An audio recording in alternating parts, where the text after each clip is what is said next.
Picture this. You're sitting at your favorite restaurant, celebrating your 35th birthday with the people you love most. Your husband of 5 years raises his glass to make a toast to Victoria on her 35th birthday. But also, I think this is the perfect time to share some wonderful news.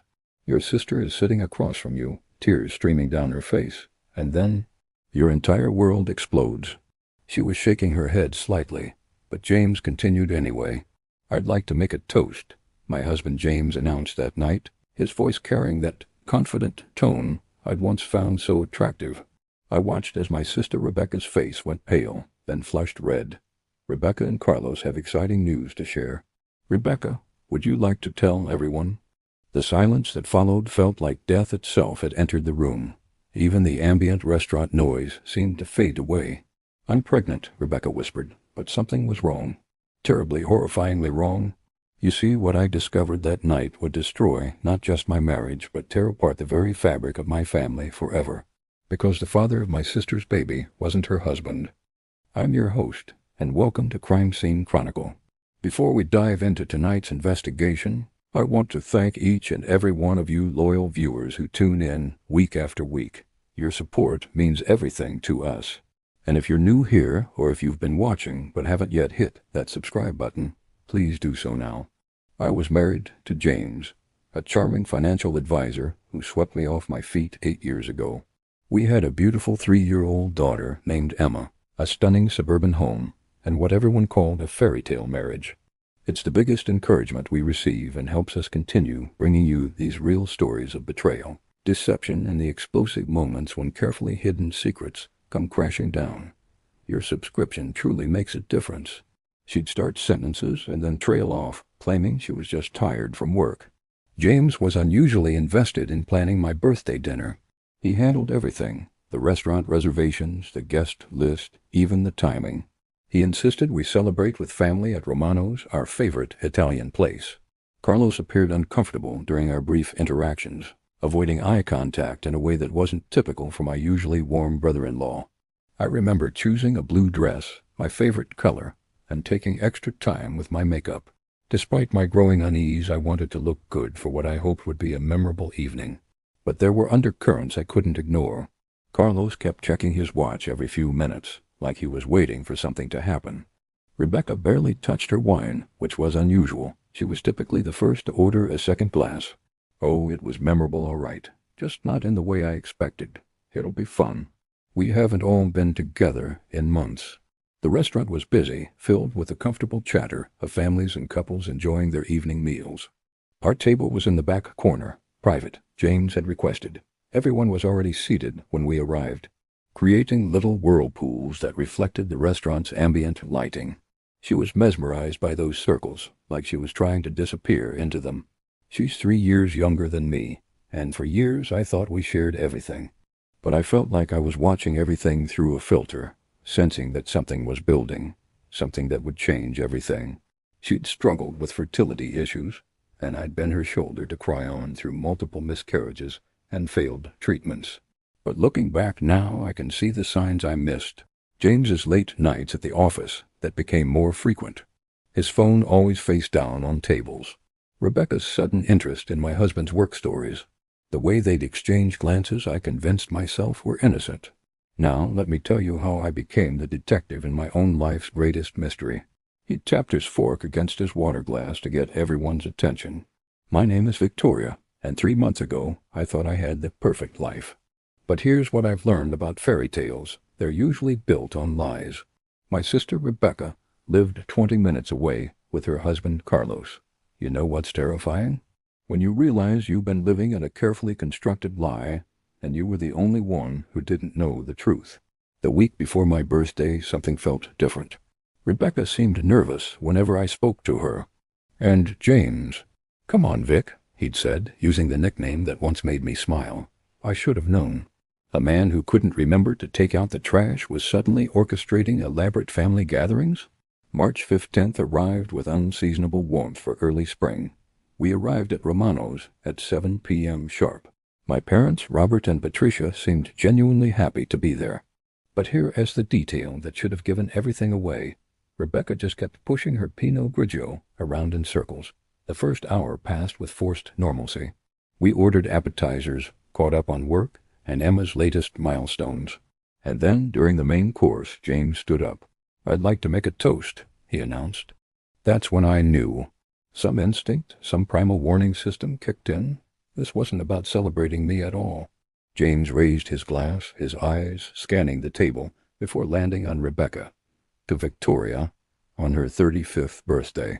But also, I think this is the perfect time to share some wonderful news. I watched Rebecca's reaction like a hawk. Her face went pale, then flushed red. She was shaking her head slightly, and I could see her mouth the word no, almost imperceptibly. Even the ambient restaurant noise seemed to fade away. My mother reached for my father's hand, sensing the tension that had suddenly filled our corner of the room. But James continued anyway. "Rebecca and Carlos have some exciting news to share. Rebecca, would you like to tell everyone?" The table went silent. Rebecca's voice was barely above a whisper when she spoke. "I'm pregnant." The words hung in the air like a physical presence. My parents immediately broke into smiles and congratulations, but I was studying faces, reading the room like a crime scene investigator would study evidence. Carlos wasn't smiling. In fact, he looked sick to his stomach. James was watching me, not Rebecca, as if he was waiting for my reaction to something. He didn't say Rebecca and Carlos are having a baby. He said Rebecca has news to share. My parents were asking questions about due dates and baby names. Carlos was drinking heavily, downing his third beer before the dessert menus arrived. James was playing the role of the excited uncle-to-be. Like Carlos was just an accessory to the announcement. He wasn't participating in the conversation about his baby at all. And Rebecca was crying, but these weren't tears of joy. In that small bathroom mirror under the harsh fluorescent lights, she looked older than her 32 years. "Congratulations," I said, my voice surprisingly steady. "You must be so happy."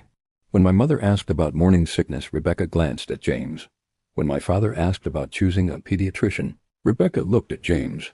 These were tears of shame, of guilt, of someone whose secret was about to be exposed. 12 weeks ago, James had that week-long business conference in Chicago.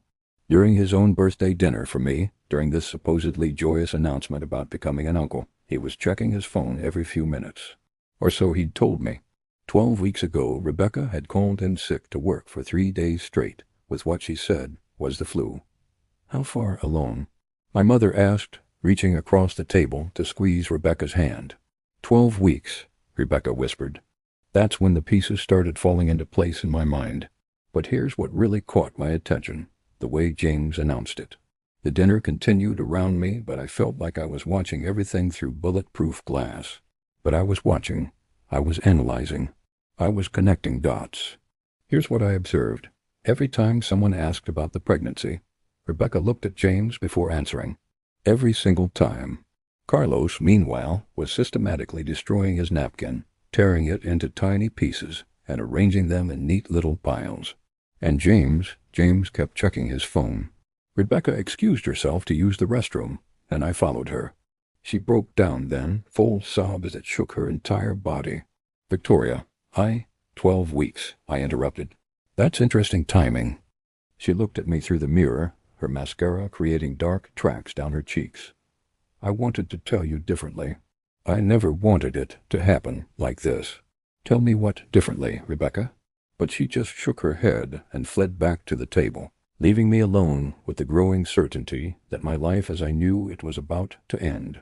I was thinking about phone calls that ended abruptly when I entered the room, about Rebecca's sudden expertise in James's industry, about the way my husband had been distant and distracted for months, about the fact that 12 weeks ago Carlos had been out of town visiting his sick mother for an entire week. As we were waiting for the check, I made my decision. Sometimes in life you reach a moment where you can either continue living in denial or face the truth, no matter how devastating it might be. I stood up, raising my water glass. "I'd like to make a toast, too," I announced. James looked surprised, almost alarmed. "Vic, what are you?" When we returned to the table, James was telling some story about his work, but I wasn't listening. "To the people we trust most in the world. To the people who would never betray us. The man I've been married to for 5 years. The man who's been having an affair with my sister for God knows how long. To family, I said, my voice carrying clearly across our table. You're lying, he said, but his voice was shaking. Rebecca, tell her she's lying. My parents looked confused. Carlos had stopped tearing his napkin and was staring at me. Rebecca had gone completely white. My parents looked confused, glancing between faces trying to understand what was happening. My mother's hand was over her mouth. My father was staring at James like he'd never seen him before. I paused, looking around the table. And to the father of Rebecca's baby. 12 weeks ago, James had a business conference in Chicago. The way you suddenly know so much about James's work, Rebecca. The way you two have been finishing each other's sentences for months. 12 weeks ago, Rebecca called in sick for 3 days. 12 weeks ago, Carlos was out of town visiting his sick mother. The silence that followed was deafening. Carlos set down his beer so hard it sloshed onto the white tablecloth. I was past caring about keeping secrets that weren't even mine to keep. The truth was pouring out of me like water from a broken dam. Who is, in fact, sitting right here at this table? Victoria, James said, his voice carrying a warning tone. But I was past caring about warnings. The father of Rebecca's baby, I continued. Who isn't Carlos? Who isn't the man she married? Rebecca gasped audibly. Carlos pushed back from the table, his chair scraping against the floor. The father of Rebecca's baby is James, my James, and then chaos. What followed was the complete destruction of everything I thought I knew about my life. Carlos stood up so fast his chair fell over. Rebecca just sat there, tears streaming down her face, unable to speak. James tried to deny it. Victoria, you're being ridiculous. You're embarrassing yourself. But my parents. My parents were looking at James with dawning horror. 12 weeks pregnant, I said, my voice getting louder.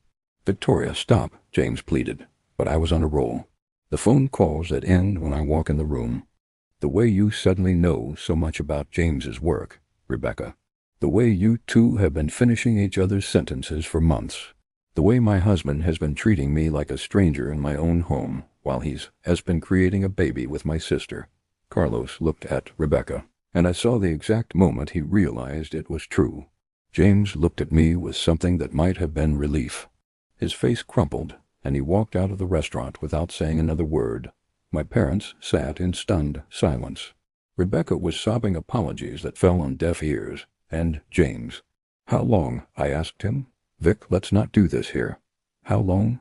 I shouted, not caring that other diners were staring at us. They'd been having an affair for 14 months. My sister and my husband had been betraying me for over a year. The divorce proceedings are ongoing. Rebecca is now 5 months pregnant with my husband's child. Carlos filed for divorce 2 weeks after that dinner. He couldn't even look at Rebecca after the truth came out. The drive home was silent except for Emma's chatter from her car seat. She was too young to understand that her world had just been turned upside down, that the family she knew was dissolving around her. That night, while James slept in the guest room or tried to, I began planning my exit strategy.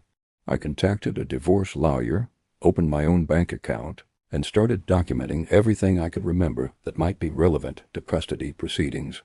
14 months, he whispered. 14 months. Credit card statements for hotels I'd never been to. Text messages he forgot to delete. Photos on his phone that told a story I'd been too blind to see. The investigation into my own life had begun.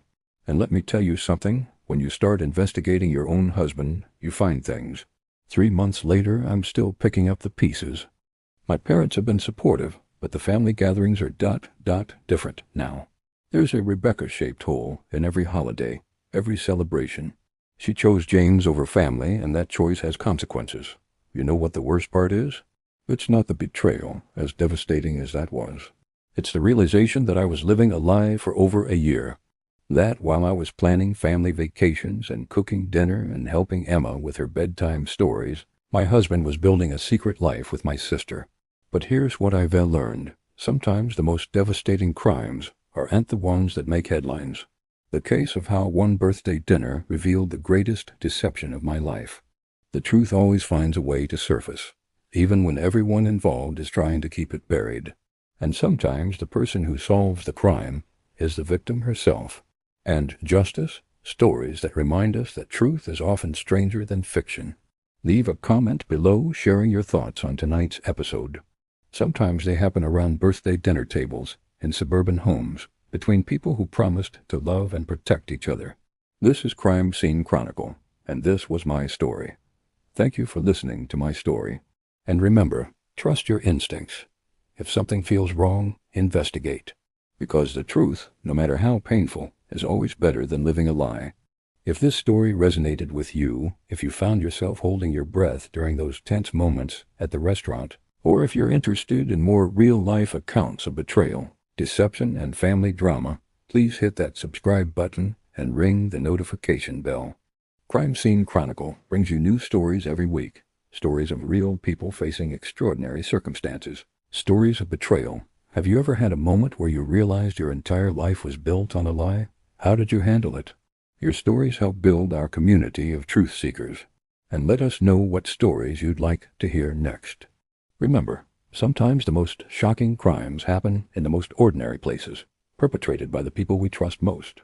Until next time, stay vigilant, stay strong, and remember, the truth always finds a way to surface.